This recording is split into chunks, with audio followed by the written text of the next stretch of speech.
Good to go? Good to go? Okay. Guys, we have with us our coach and the captain Virat Kohli and Ravi Shastri. We'll take just one question at a time. And please put your phones on silent. Who wants to go first, please? Virat भाई, आपके playing career में क्या विदेशी धरती पर यही सबसे बड़ी जीत है भारतीय क्रिकेट? देखिए, तो आप लोग बता सकते हैं, क्योंकि एक महीना पहले तक हम लोग बहुत ख़राब टीम थे और अभी ऐसे सवाल पूछे जा रहे हैं, तो हम लोग ने अपना माइंडसेट चेंज नहीं किया। हम लोग सिर्फ अपनी क्रिकेट पे फोकस कर रहे थे और मैं इन सब चीज़ों में बहना नहीं चाहता हूँ कि ये सबसे बड़ी जीत है नहीं है। हमारा काम है मैच खेलना, हमारा काम है मेहनत करना, हमारा काम है परफॉर्मेंस देना और कोशिश करना कि हम हर मैच जीतें। अब सबसे बड़ी जीत है या नहीं है, वो जिसने एनालाइज़ करना है, जिसने लिखना है, वो लिखेगा। हमारे लिए एज ए टीम एक ही मोटिव है कि हम 120% एफर्ट दें, प्रैक्टिस में मेहनत करें और टूर के हर दिन पे अपना माइंडसेट अच्छा रखें और प्रिपरेशन उस लेवल पे रखें कि हम जाकर मैच जीत सकें। और वो हमने अचीव किया इस सीरीज़ में और उसकी हमको सबसे ज़्यादा खुशी है। ये टैग्स और हेडलाइंस क्रिएट करना हमारा काम नहीं है और हमारा काम सिर्फ क्रिकेट खेलना है, जो हमने परफेक्टली एग्जीक्यूट किया इस सीरीज़ में। Basically, although you said after the last match that you will play, you will want to go for the win. But normally, any captain would have actually experimented with some few other players. You've got people on the bench. But do you think that it is part of your intensity that you want to just finish out the series with a bang and not think about experimenting with the players on the bench?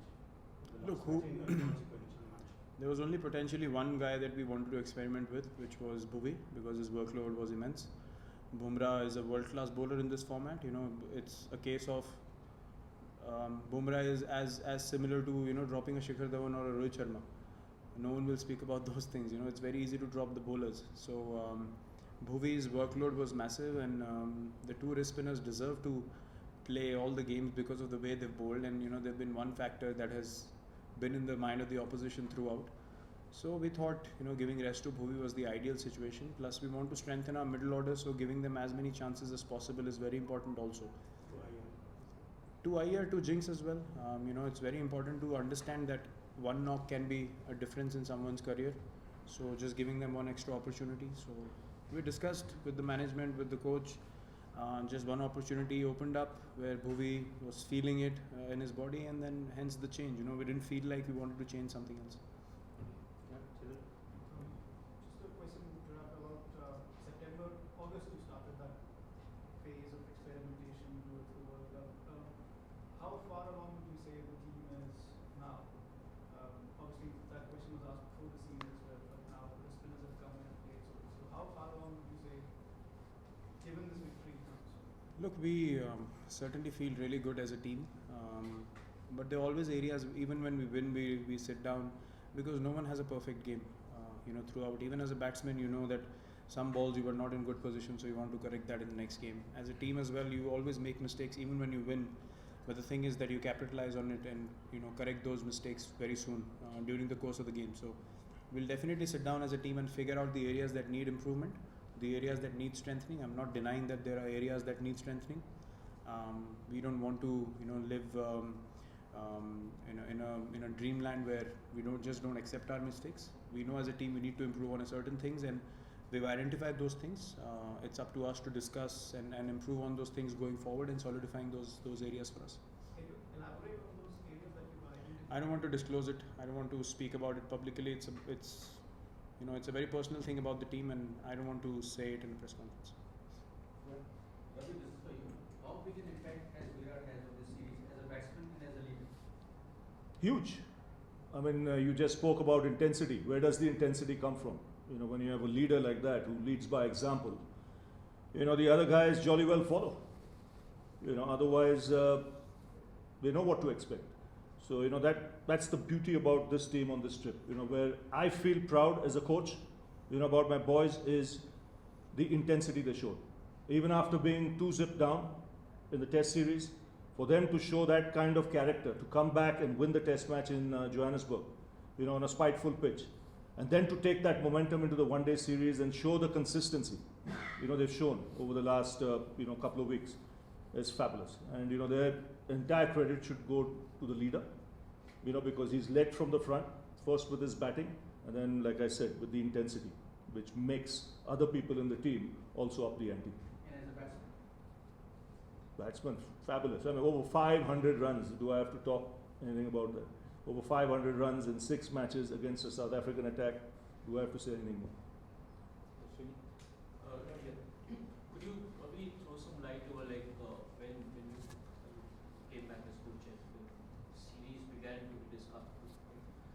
So when is it that you started putting this idea in place of the kind of attack that you'll travel with, or rather, like so? If you could just. I think even in my last stint, and Virat and me have always discussed that we need wickets in the middle overs. We've got to somehow be able to attack and find ways of breaking partnerships and not allowing the game to drift. So that was the idea.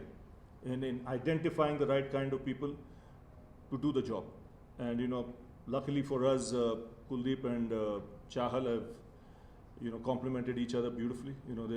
They bring great variety. It's great for the viewer, it's great for the spectator to see that kind of variety when they come and watch a cricket match. Not just batting or fielding, but some classic spin bowling. And you had also spoken about Bumrah last time, where you said that for a long time it was there in the mind that he would be the surprise factor here. So. I mean, the skipper just mentioned that he's a world-class operator across all formats, and he's just shown on this tour how quickly he's matured. You can't imagine the first test in Cape Town was his debut, and you see him here today. He's gone through the 3 test matches, he's gone through the 6 one-day internationals, and he's not let up even once. So, which augurs well for us.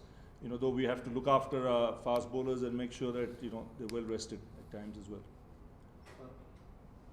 Virat, I know you spoke about that those who write, it's their job to analyze and all that, but on a lighter note, you do this so often that we run out of words sometimes. So how would you analyze the knock that you played? Look, as I said, I'm not going to give in to this. I know for a fact 90% of the people didn't give us a chance after 2 tests. I was sitting in the same room giving a press conference. So we understand where we've come from. I'm not going to live in a dreamland right now and accept all the praise and sit here and feel good about this, because it doesn't matter to me. Honestly, it doesn't. It didn't matter when we were 2-0 down. It doesn't matter when we're 5-1 up. Because what matters is the respect in the change room. What matters is what the management thinks about me, what I think about the players, what the players think about me. And that's all that matters to me. These things do not matter. I know the headlines change from day in, day out. Tomorrow I play a bad shot and get out for 0. Everyone will conveniently do what they want to do. So, as I said, it's not my job to say anything about what I do. Yes, if I make a mistake, I will come here and accept it. I've never been one to give excuses, and I will remain like that. But I'm never one to come here and praise myself. I can never do that, because, as I said, this is a job for me. I'm not doing anyone a favor. I'm representing the country. It's an honor for me, and I'm just stepping out to do my job. I have a tip for you. If I was in your position, I know what I'd be doing tomorrow. I'd be going into the bookstore and buying the latest Oxford dictionary, just to improve my vocabulary. Coach, would you say Virat is the best player at the moment across all formats?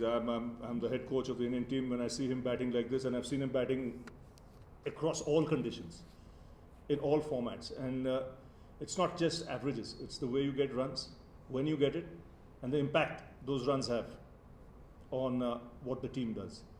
I would safely say is the best batsman in the world now. We'll take final few.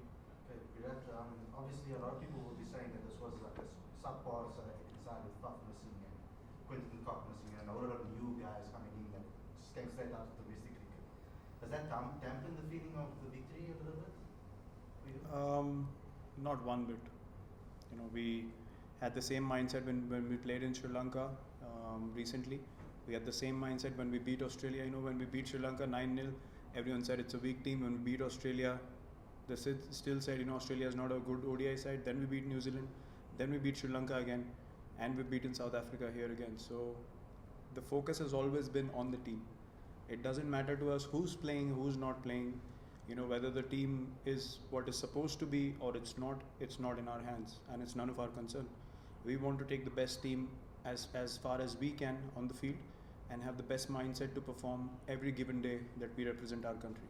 And that remains our mindset, regardless of what happens. The ups and downs will always be there, but the intensity and the respect and the mood in the change room and the mindset to deliver for the team, accepting every situation as it comes, it's been the hallmark of this team. So regardless of what the opposition is like, we always go out there and what's presented to us, we look to embrace those things and then put up our performances accordingly. And also, I think Markham, as a captain, just your advice you actually give to him as a young captain coming in. Look, it's not easy. I understand it's not easy, especially when the results are not going your way. I've been very impressed with him as a batsman and as a captain as well. He's really composed of what I saw in the field. It's not easy when things are not going your way, but he's someone who doesn't seem to lose his cool, which I think is a very good thing. It's a very positive sign. He's obviously captained his province. He's captained the junior levels as well. So I would really suggest people show patience with him because he's potentially your next leader and he's a top class batsman as well. It's a joy to watch him play, and he's definitely got the talent to dominate as a batsman, and he's got the right mindset to dominate as a leader as well. He just needs some time. I can totally empathize with him because I've been in that position. All I can say is that he's on the right track. Last three, Christian. Virat, I have heard you talk about power visualization before. Could I ask what you visualized before the series started? Well, look, it's I obviously didn't have much time to prepare because I was doing something very, very important. I was getting married. So for 3 weeks I was totally away from the game. But at the back of my head there was always this motivation, that I just want to be in South Africa. It's embracing being in a difficult situation, and that's all we speak about in the change room as well. When things are hostile, when things are not going your way, you want to be out there in the middle rather than getting extra sleep in the room. So it's a very small change of thought, but that makes massive difference, because when you go out there, you either want to take up the challenge or you don't, and that can only come from here. The power of the mind is much greater than practicing hours in the nets. You might practice for 2 months, but if you're not game ready before the game, you're going to look like a fool. So I rather focus here a lot, because I understand that we play so much cricket that you don't necessarily need to go into the nets for hours and hours every day, but you rather tune your head, and then things happen on the field which even you don't expect, because you just want to be in the battle and deliver for your team. Come what may, in any situation, you just want to be out there and make sure you help the team win games, and that's always been my mindset, and that's actually been my strength as well. Virat, you just said you don't really listen to the noises from outside, so your coach also just said you're the best batsman in the world. Is that something that how do you feel when people say that about you, and do you feel personally that you are the best batsman in the world? Look, I'll be very honest with you. I don't at this stage. I don't feel like competing with anyone. It's all about how I prepare before the game, what my work ethics are like, and how I'm feeling on game day. And my only motivation is to get into that frame of mind. I'm not competing with anyone at all. If anything, I only look to help my team in any way that I can. And during the course of that, I mentioned that before, if you're thinking about the team, special things happen. But if you're thinking about, being ahead of someone else, then you'll be found out very soon by this game, and then you're compromising on what the team needs as well. So, look, as I said, I don't want any tags. I don't want any headlines. I just go out there and do my job. It's up to the people to write what they want to write. I don't want to be called anything. It's my job. I'm supposed to do what I'm doing. I'm not doing anyone a favor, as I said. So I just want to be in the zone of working as hard as I can and trying to do the best that I can for the team, and then everyone's doing a job. They have the freedom to write and say what they want, but it's very important that I don't change with that, because my zone is very simple. It's simply doing hard work and performing for the team. Ravi, where does this result and just the way the guys performed leave you in terms of your World Cup preparation? Very good, because it's one step at a time. You've learned some good habits on this trip. Like I said, it's a young side. They've got a lot of tough tours coming up, and I think they've conducted themselves and they've handled themselves extremely well on this trip. One thing history tells me, I've been coming here since 1992. There's not one South African side in the world anyone can say is a weak South African side. You just look at their bilateral record. They're one of the great sides in bilateral cricket. Okay, I've followed this game for a long time. I've been a broadcaster as well, so I've covered a lot of South African games. I know how they play. So, I'd like my boys to enjoy every bit of this series win. You know, whatever the scoreline is, they must enjoy it because it doesn't happen every day. Ravi, again, just enjoying, but again, just a very short turnaround to the T20 series. How important is it, and how will you look to carry that momentum into the T20 series? He mentioned every day is a new game. It's a different format. You respect that format. Go in with the same ideology you went into the one-day game, and the work ethics will remain the same. And if you do that, then I'm sure the intensity will be there as well. Oh yeah, where's that Monga here? Not question. Yeah, you're my buddy. You don't ask any questions here. Huh? Hey? It's gone all set. Thank you very much, Monga. Thank It's you. not a question. Thank you guys. Thanks.